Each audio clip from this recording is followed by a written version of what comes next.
قرائت شاهسر علامه باباجان غفورов توجیکان، تاریخ قدیمترین قدیم، عصر میانه و دوره نو. گفتار 93.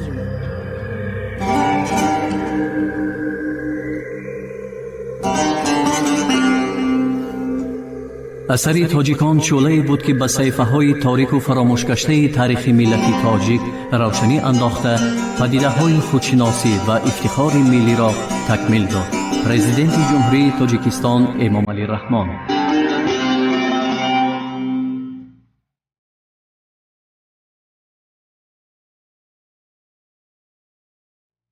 تاجیکان در آخرهای عصر میانه.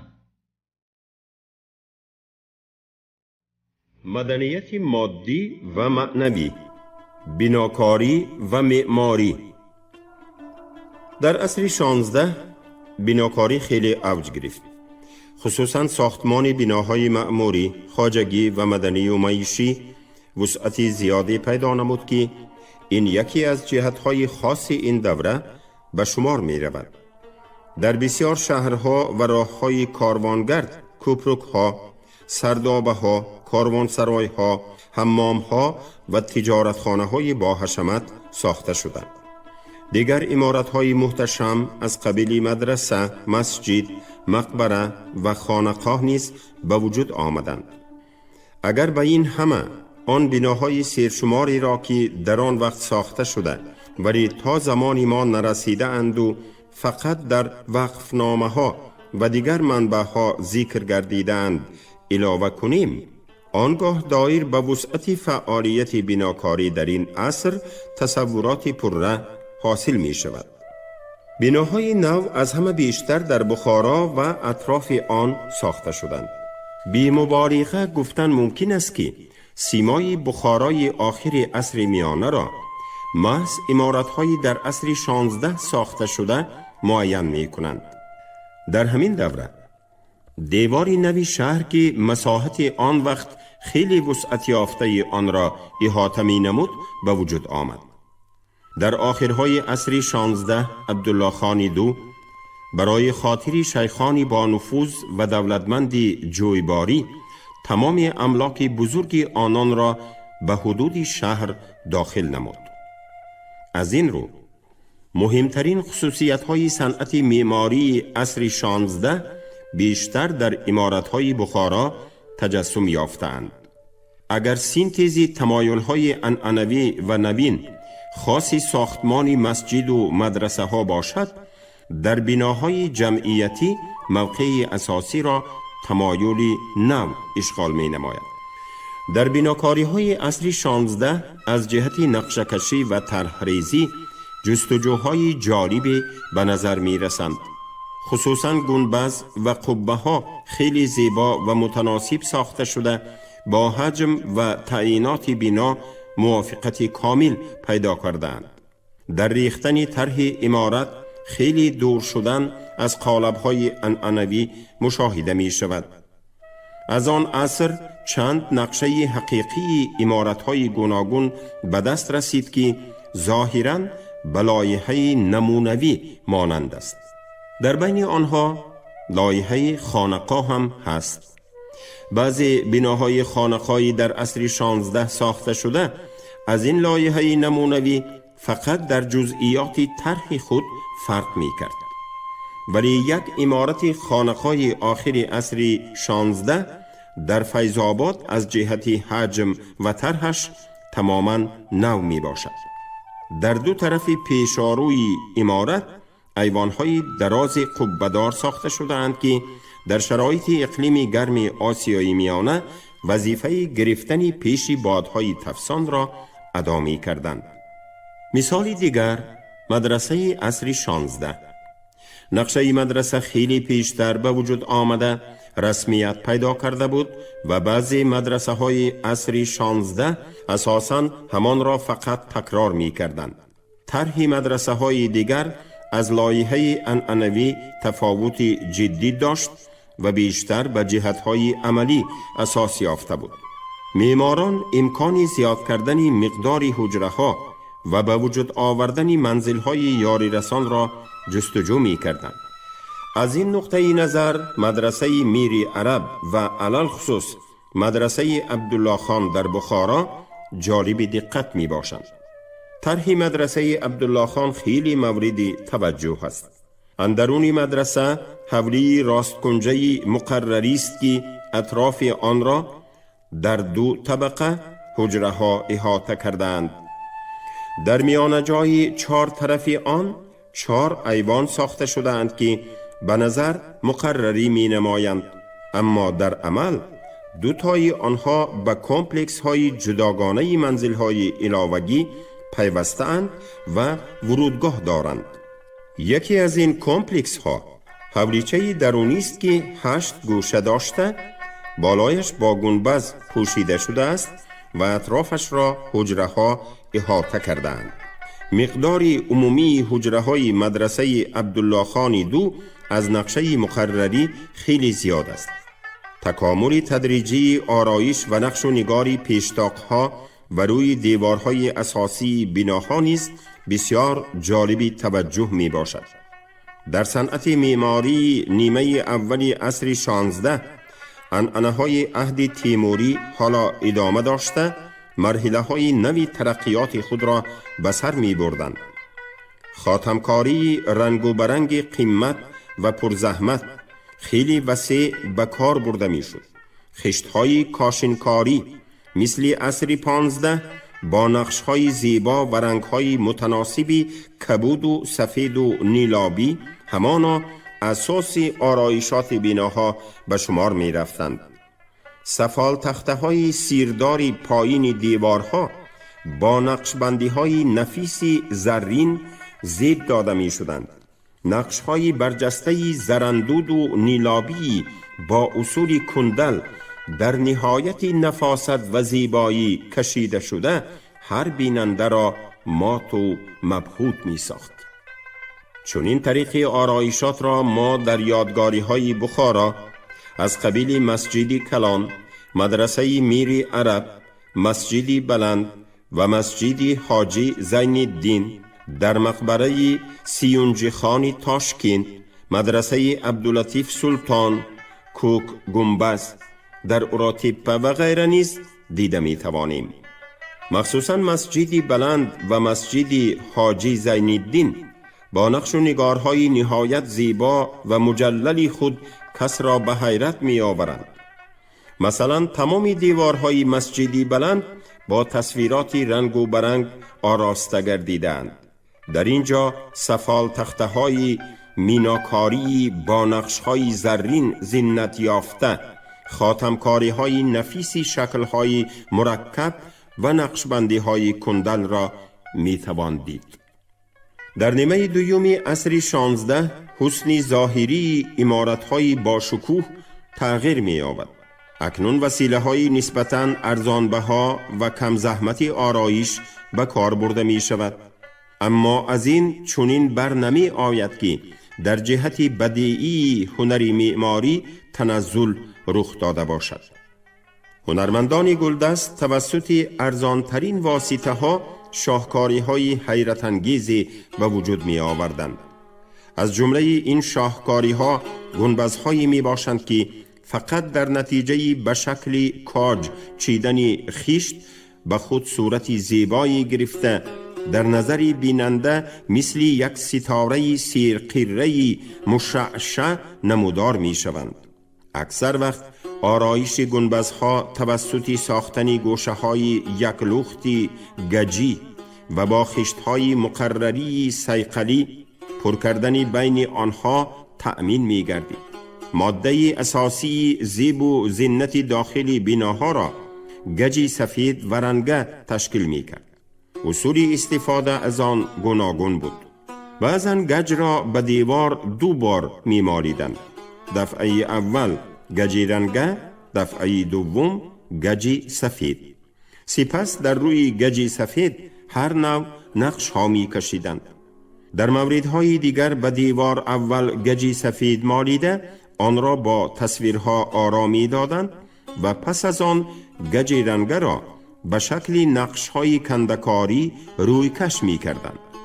بهترین نمونه های چنین آرایشاتی ارزان بها ولی بسیار زیبا را می توان در خانقاه‌های فیض‌آباد نزد بخارا و بهاءالدین مشاهده نمود. در آسیای میانه عصر 16 هم بناهای جداگانه با شکوه و هم محتشم جامع ساخته می شدند که بعضی از آنها از قبیل مسجد کلان و مدرسه میر عرب از کلانترین انسمبل های معماری آسیای میانه به شمار می رفتند. در 4 طرف حولی کلان راست کنجه درونی مسجد کلان ایوان‌های دراز ساخته بالای آن را با 300 گنبد پوشیدند که آنها بر ستون‌های مربع استوارند. درآمدگاه اساسی مسجد در طرف کوچه واقع گردیده، خودی عمارت آن در پیشگاه حولی جای گرفته است و بامش را گنبد نیلابی که بر استوانه بلند قرار گرفته است زید می دهد.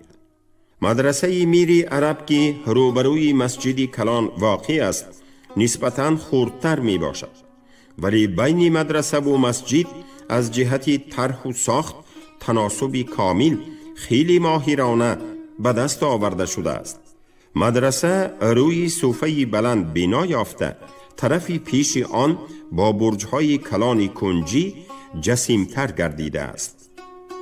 انسمبل معماری 4 بکر که در نزدیکی بخارا واقع است باز هم بزرگتر می باشد. مرکز کمپوزیسیونی آن را 3 عمارتی با حشمتی در یک صوفه گذاشته شده، خانقاه، مسجد و ایوانی پیوست کننده آنها که از 2 طرف آن در 2 طبقه حجره ها ساخته شده اند تشکیل می نماید.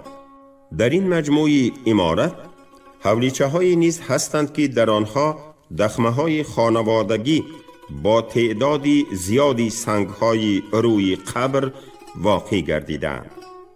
وادی حصار نیز از یادگاری های معماری بایست. حصار در عصرهای 15-16 به اوج رونق خود رسیده بود. در این دوره حدود آن وسعت پیدا کرده جنوبی تاجیکستان، جنوبی ازبکستان، ولایت‌های شمالی افغانستان، بلخ، شبرغان، قندوز، اینچنین بدخشان را در بر می گرفت. عمارت‌های قلعه حصار از قبیل مدرسه کهنه، مزار مخدوم اعظم و غیره شاهد صنعت بلند معماری حصار آن وقت می باشند. ساختمان بناهای جمعیتی از عمارت‌های مسجد و مدرسه ها فرق می کرد. در 4 راه بعضی خیابان‌ها بنای 4 سو برداشته به طور خیابان طاق‌ها و کاروانسرای‌ها می ساختند. مجموع این بناکاری‌ها باعثی به خود شکل معین گرفتن میدان‌ها، کوچه‌ها و 4 راه‌ها می گردید. کلانترین این قبیل انسمبل های معماری در 2 محل بخارا به وجود آمده بود. یکی در ریگستان، حالا از آن اثری باقی نمانده است، و دیگری در 4 راهی 2 کوچه پیشینه شهرستان قدیمی بخارا که به سمت شمال تا بیرون مرز شهرستان دوام می کرد، از آن حالا 3-4 سو و طاق عبدالله خان محفوظ مانده است. برای هرچی پررتر تصور نمودن صنعت عصر 16 چنین نوعهای کسب و هنری عملی مثل کندکاری روی سنگ و چوب را نیز باید ذکر کرد. در این ساحه کامیابی استادان عصر 16 خیلی نظررس است. سنگ‌های سرشماری روی قبر در مجموع عمارت نامبرده 4 بکر از نمونه‌های برجسته هنری کندکاری آن دور محسوب می‌یابد.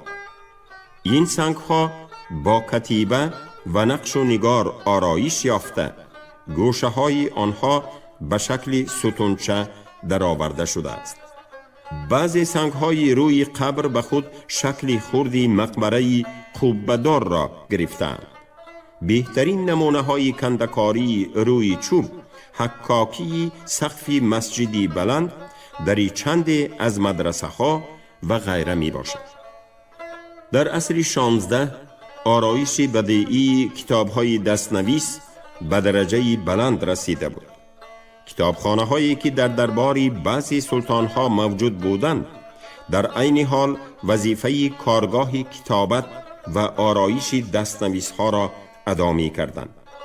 در آسیای میانه آن زمان بسیار مینیاتور سازان و خوشنویسانی زبردست حیات به سر می بردند که چند از آنها به این سو از هرات آمده بودند.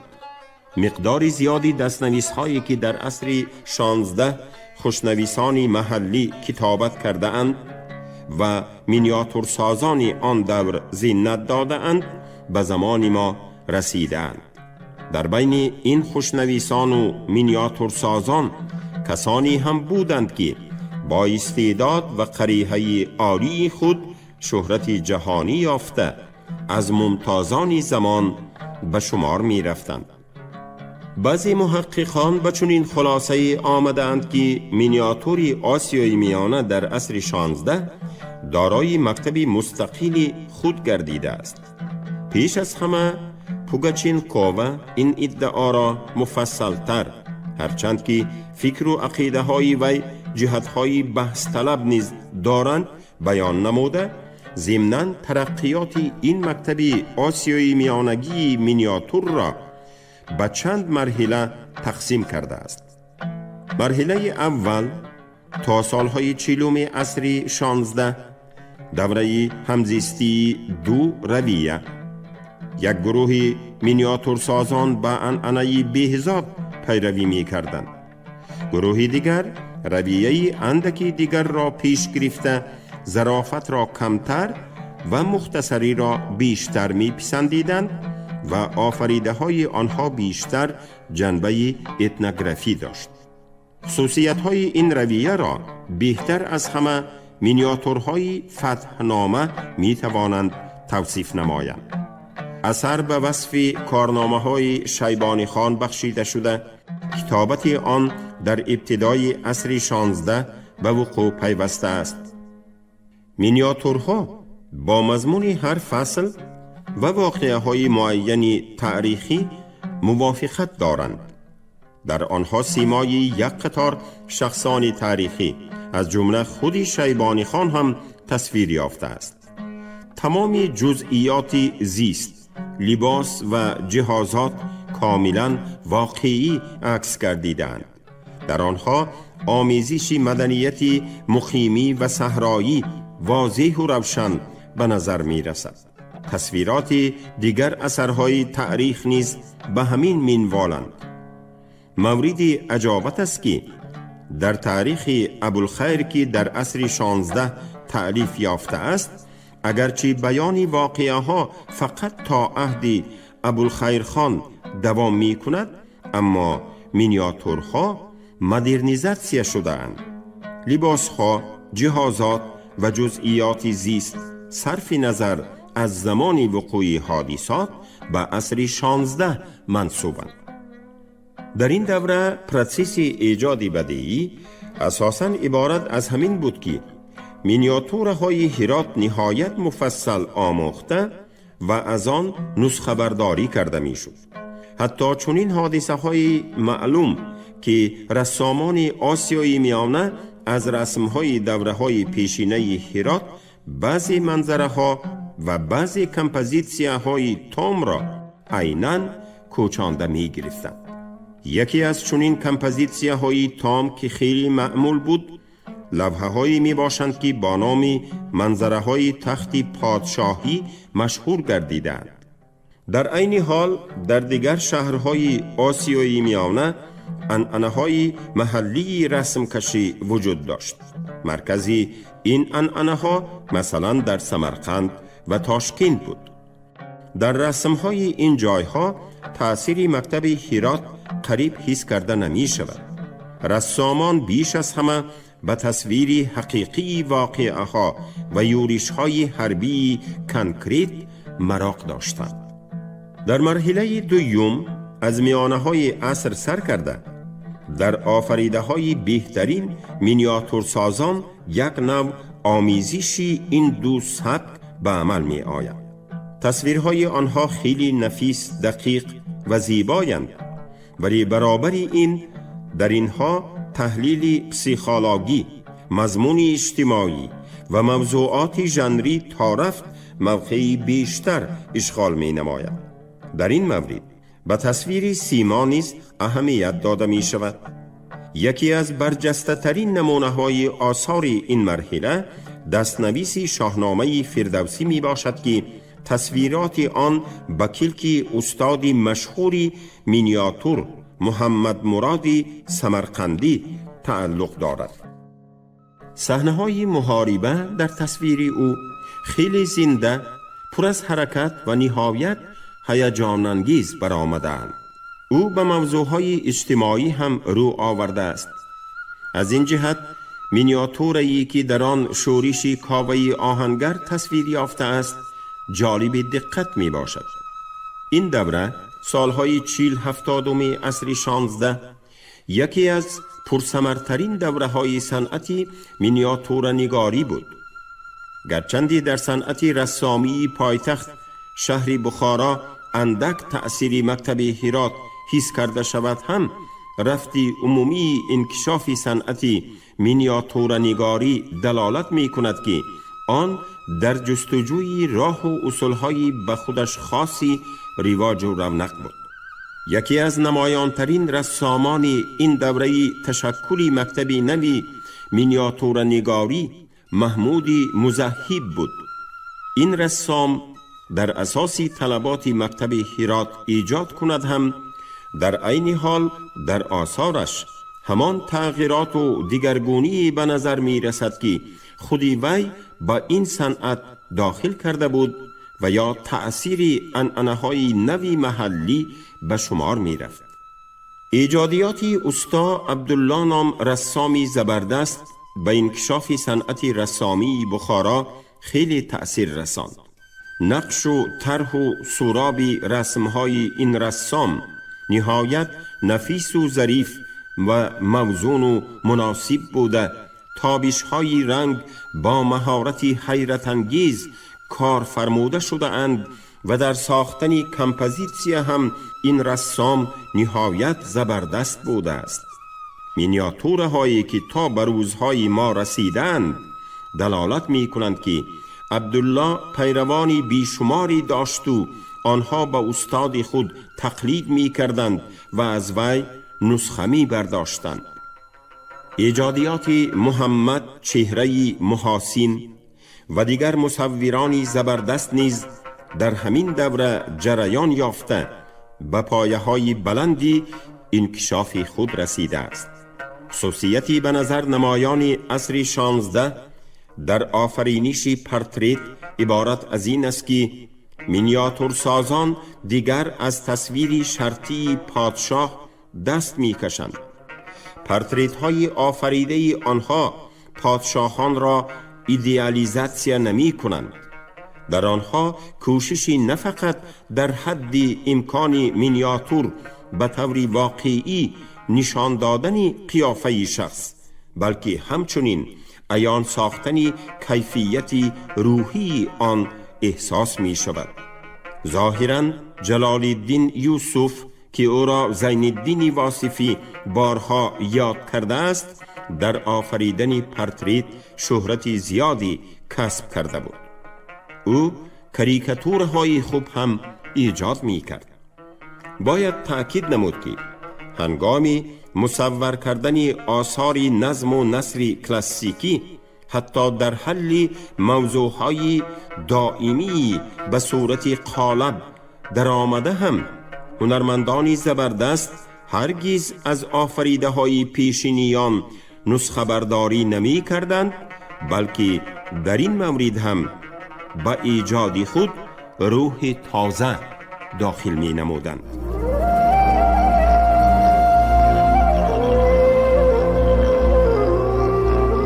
تاجیکان در آخرهای عصر میانه.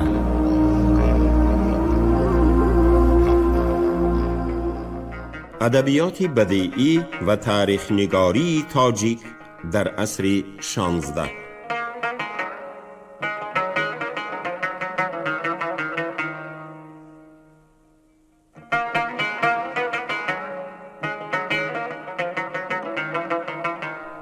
چه نوعی که در بالا قید کرده شد، ادبیات و فن که در زمان حکمرانی اولوغبیک خیلی پیش رفته بود، به زودی پس از مرگ او در نتیجه تأثیر ارتجاع پرستانه روحانیان اسلام و درویشان به حیات جمعیتی رو به تنزل نهاد. این عقب روی مخصوصاً در عهد سلطان ابو سعید خیلی تقویت پیدا نمود. آن وضعیت سیاسی که از اولهای عصر 16 در این مملکت فراهم آمد، به حیات ادبی و فنی ضربه باز هم سخت‌تری رسانید. رال روحانیان ارتجاعی اسلام نهایت درجه پرقوت گردیده بیش از پیش به ترقیات افکار علمی مانع می شد.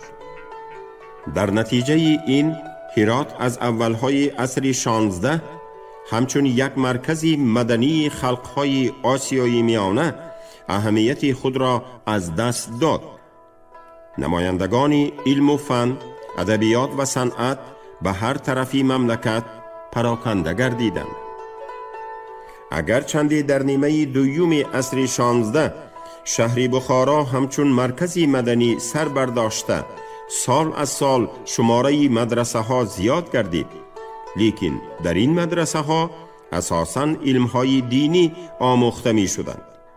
با وجود این ادبیات و علم و فن دنیوی نیز در این دوره تا یک درجه رواج یافت. خواجه حسن نثاری نام مؤلف تذکیره نظم بخارا که در نیمه دوم عصر 16 ترتیب یافته است، 250 نفر خادمان علم و ادب دوره حکمرانی عبیدالله خان و پسری او را نام میبرد. اکثر خادمان ذکر کرده نثاری در ادبیات و صنعت آثار نمایانی از خود باقی نگذاشته باشند هم این رقم از خیلی رونق یافتن افکار ادبی و علمی آن زمان شهادت می دهد. برای ترقیات من بعده علم و فن و ادبیات ایجادیات فقط عده کمی از آنان اهمیت پیدا کرده است. از بین ادیبان آن دوره مخصوصاً فعالیت واصفی را باید خاطر نشان نمود. زین الدین واصفی در سال 1485 تولد یافته است. او تا سال 1512 در هرات زیسته، پس از سقوط سلطنت تیموریان به خدمت شیبانیان می گذرد و تا سالهای 30 عصر 16 در بخارا، سمرقند، تاشکند و دیگر شهرهای آسیای میانه عمر به سر می برد. واصفی به غیر از اشعار اثری خیلی جالب توجهی سرگذشتی با عنوان بدایع الوقایع دارد. او در یادداشت‌های خود سیمای شهرهای آن زمانه را به طوری برجسته تصویر نموده، رسوم ادبی هرات را در دوره نوایی و حیات شاعران دربار عهد شیبانیان را نشان می دهد. واصفی همچون نویسنده ظرافت پسند و مشاهده کار در شکل نفیسی حجو بسیار نقصانهای اصول اداره دولت خانی را افشا می نماید.